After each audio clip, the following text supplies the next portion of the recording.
Millions of Social Security fraudsters have been found by DOGE, the Department of Government Efficiency, and Elon Musk, and it's been discussed in the Senate. I'm going to give you the details here of what has been found and what the results of this may become of this.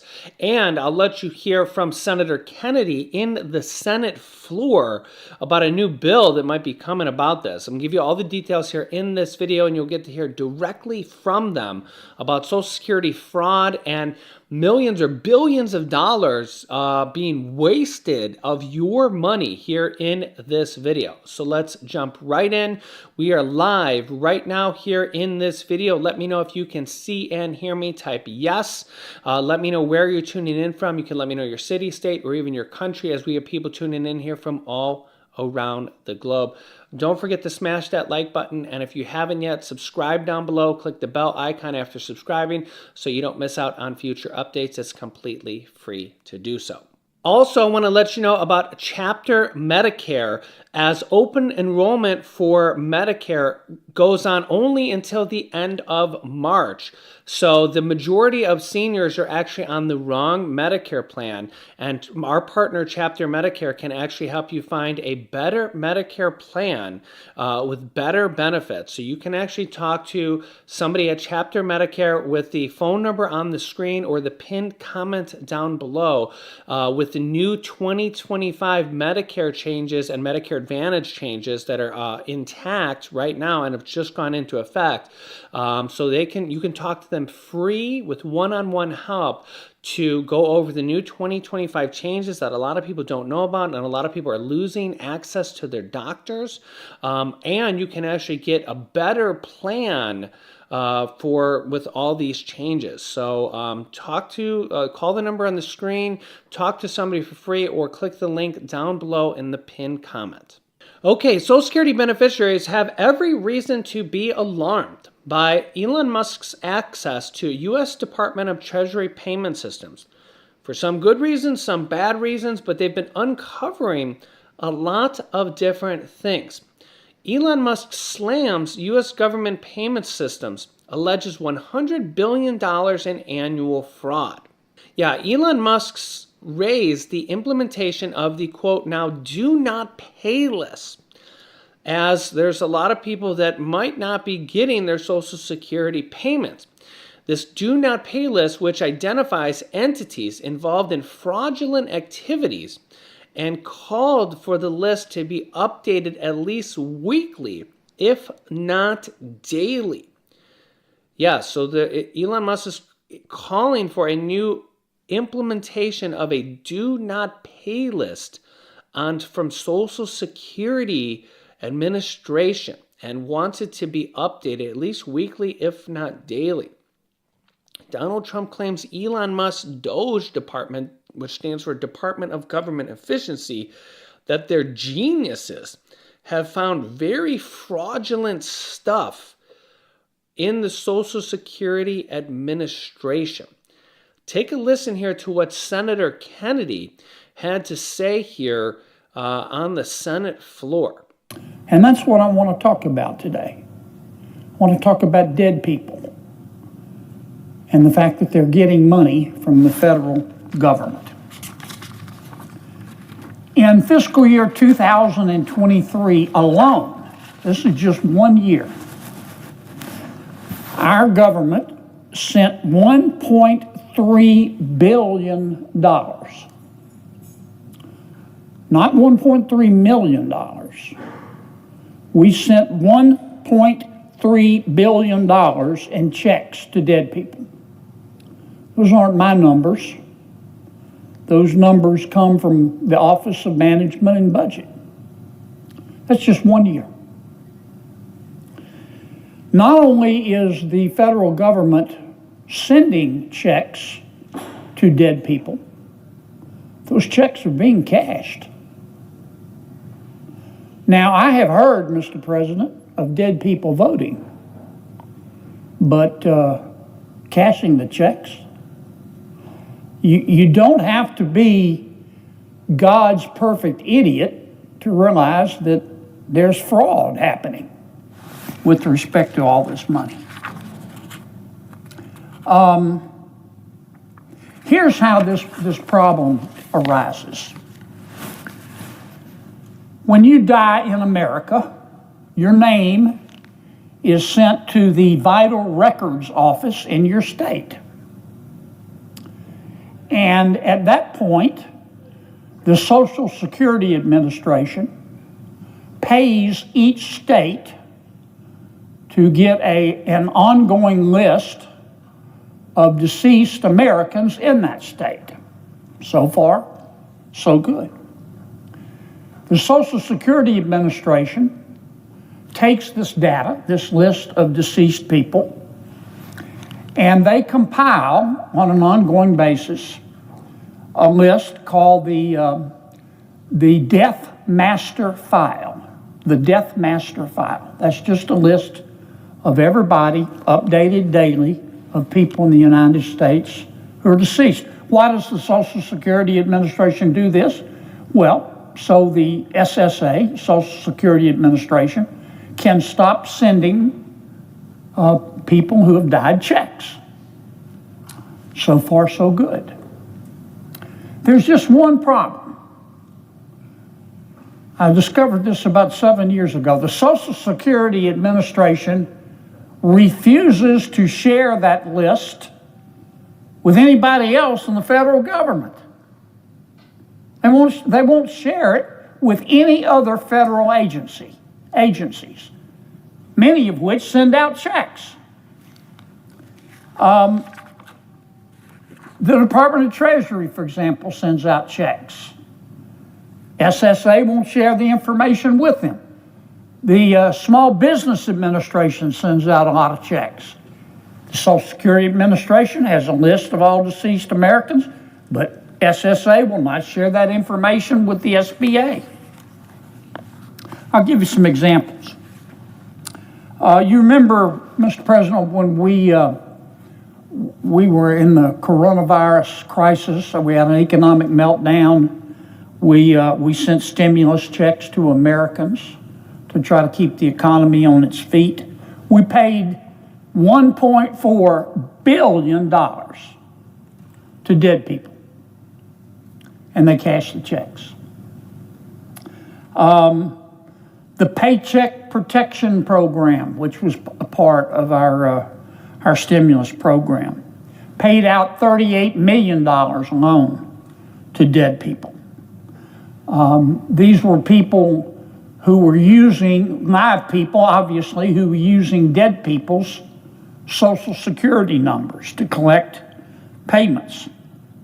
The COVID-19 Economic Disaster Injury Disaster Loan Fund, another culprit, was involved in sending checks to dead people. The Department of Veterans Affairs, and I'm not blaming them, in many respects it's not their fault. A couple of years ago, a scam artist stole the Social Security number of a deceased veteran,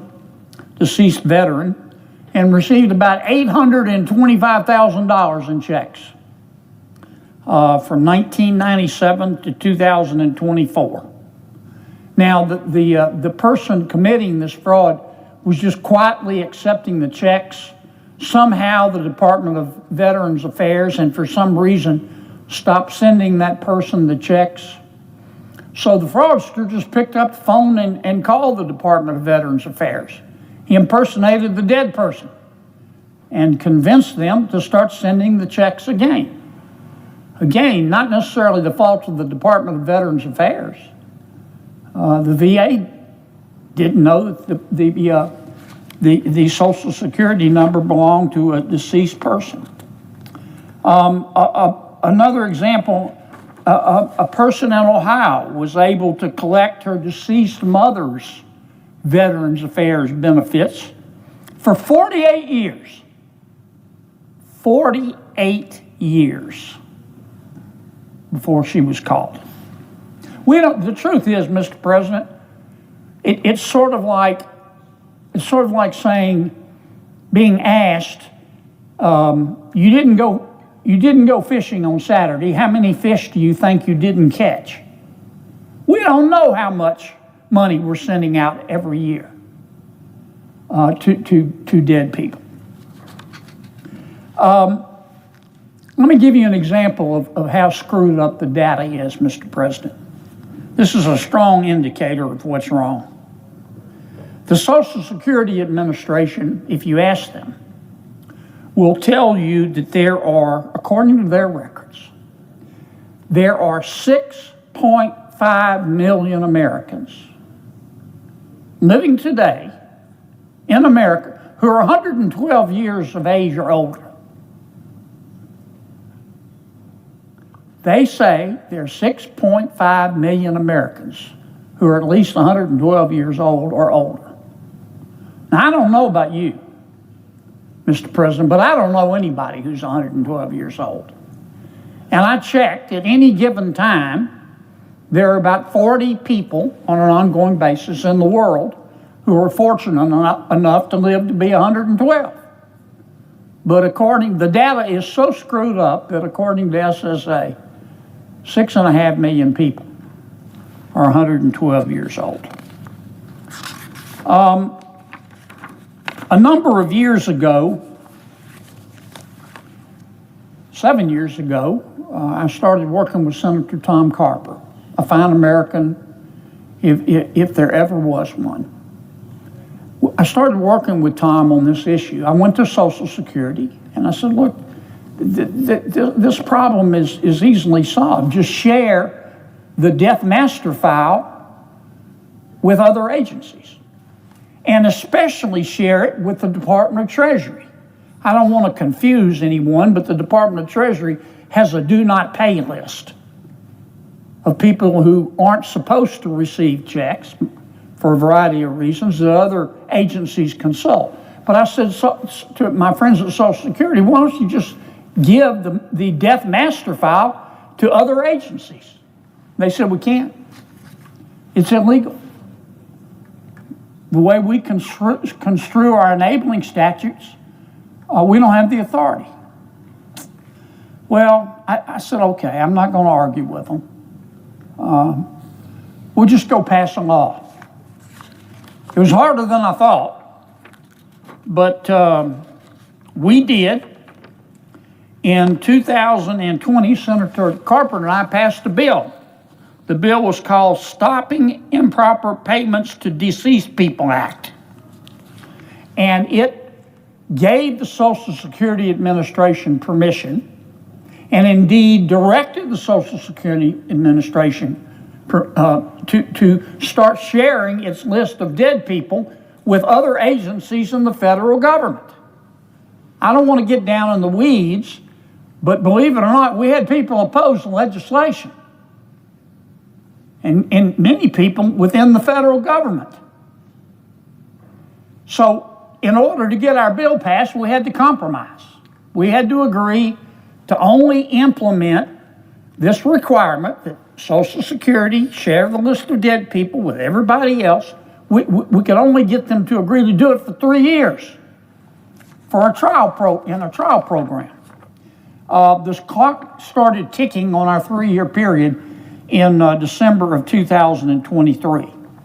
So obviously 3 years is right upon us, and if we don't make this program permanent, it's going to expire in 2026. So Senator Carper and I have introduced another bill. It does basically the same thing as the 2020 bill, but it makes the program permanent. This new bill is called Ending Improper Payments to Deceased People Act. And we need to pass it. There's been a lot of squabbling back and forth. I don't want to do anything to step on too many toes to jeopardize my bill, but about how much the states are going to be paid and who's going to pay Social Security for sharing their dead person's list with the rest of the government. I think we have a lot of it worked out, but we need to go past this bill. I mean, this makes no sense whatsoever. I can understand if we talk about changing the Medicaid program, for example. What's fair, what's unfair, I can understand debating that, and I can understand reasonable people disagreeing over what changes, if any, we ought to make to the Medicaid program. I get it. I just listened to Senator Sanders once again speak very eloquently about the waste at the Department of Defense. That's something that reasonable people, all of whom agree that we ought to have a strong defense, but reasonable people can disagree over how to achieve that. But my God, you don't have to be Euclid to figure out that this is just fraud. It's abuse. It's low-hanging fruit, and it's so easily solved. Yeah, let me know your thoughts on this. President Trump believes that the $36 trillion national debt and its corresponding interest payments may actually be smaller than estimated owing to fraud. And that Elon Musk and his band of geniuses at DOGE say that there could be some $1 billion a week being paid out of the Treasury to fraudulent accounts. President Trump told reporters that this could tip the scales in America's multi-trillion-dollar national debt headache, though Musk's figure is only a fraction of interest payments alone. Trump explained, quote, "The whole country looks like it's a fraud. It's fraud, waste, and abuse. What Elon and his group of geniuses have found is unbelievable, and that's just in U.S. aid," he says. So we're going into education. You'll find that the same thing, but bigger. We're going into the military. You're going to find a lot of bad things happening there. You'll find it because our government hasn't functioned properly for many, many years. He continued, quote, "We're even looking at treasuries. There could be a problem with treasuries. And that could be an interesting problem because it could be that a lot of those things don't count. In other words, that some of that stuff that we're finding is very fraudulent. Therefore, maybe we have even less debt than we thought of." So let me know your thoughts, and I will keep you up to date on all of this. Share this video with somebody that needs to hear this information, and make sure to subscribe down below so you don't miss out on future updates, because I will keep you updated. Click the bell icon after subscribing. Click here to see a new bill to boost Social Security payments, or click here to see how Trump wants to eliminate federal income tax. Thanks for watching, and